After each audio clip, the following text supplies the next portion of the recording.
the guy who refused to give the ball to Jokic so famously last week just took it away from a 2-time Coach of the Year.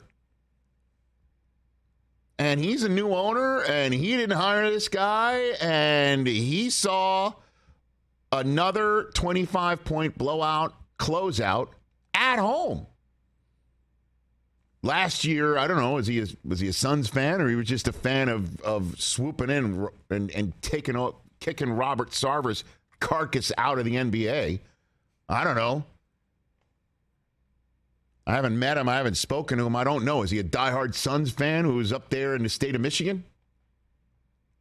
But he might be talking to some people in town who are like, last year he got blown out. That's a 60-win team from last year. And, you know, they decided to keep Ayton. They decided to run it back with Chris Paul, who once again got hurt as he's pushing 40. I mean, James Jones, the GM there, got Durant mid-season. And unless, in my estimation, and I was texting you guys yesterday too when this happened, unless Devin Booker went to Mat Ishbia and said, this guy, nobody's listening to anymore. You got to get him out of here. I don't get this one. I don't get it. Mm-hmm. Rich, because again, but this may just be me, but I do like the coach or manager who you can't tell if they're up by 20 or down by 20. Yeah. I like those guys who also have a red-ass streak, who can look at somebody like Durant in the face and coach him. Mm-hmm. Or look at somebody like Booker or Paul and tell them on occasion they're not doing enough. And have the cojones to do that, who can then also turn around in that mid-first to second quarter conversation with an on-court reporter and talk to them, turn around and go back to their team.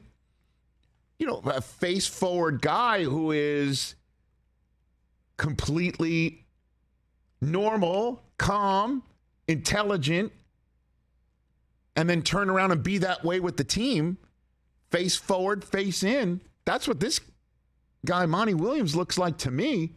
And if I'm the Bucks, Pistons, right? You want somebody for Team Vic?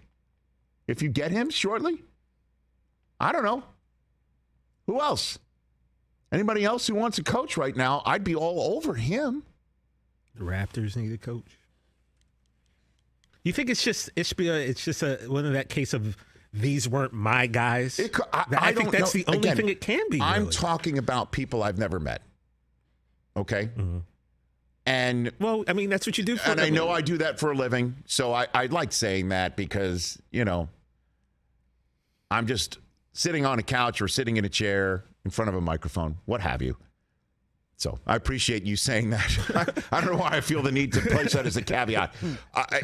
It just seems to me like an act of an impetuous owner. Like somebody who's like, I just sat in that seat where I refused to give Jokic the basketball last week, and I'm sitting there, and I'm watching these people who are paying money, and that is an unacceptable result at home, and that is an unacceptable result. I agree. I would not accept that as a governor of a team either. But my gosh, to tell Monty Williams, get out? What in the world is that?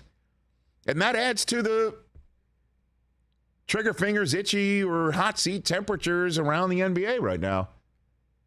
I mean, Steve Kerr isn't going anywhere. He's one of the only NBA Finals winners in the last 4 years to not lose his job. Mm-hmm. That's crazy. Is Tom Thibodeau's seat hot? I mean, that didn't look so great. It's more Julius Randle's seat is hot with the hot New York fans, and we'll get to that insanity. Yeah, Stephen A. had a lot to say about that. And, but I'll tell you what.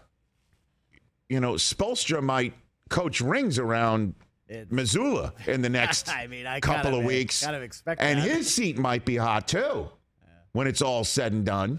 Catch the Rich Eisen Show every single day on the Roku channel, 12 to 3 Eastern, for free.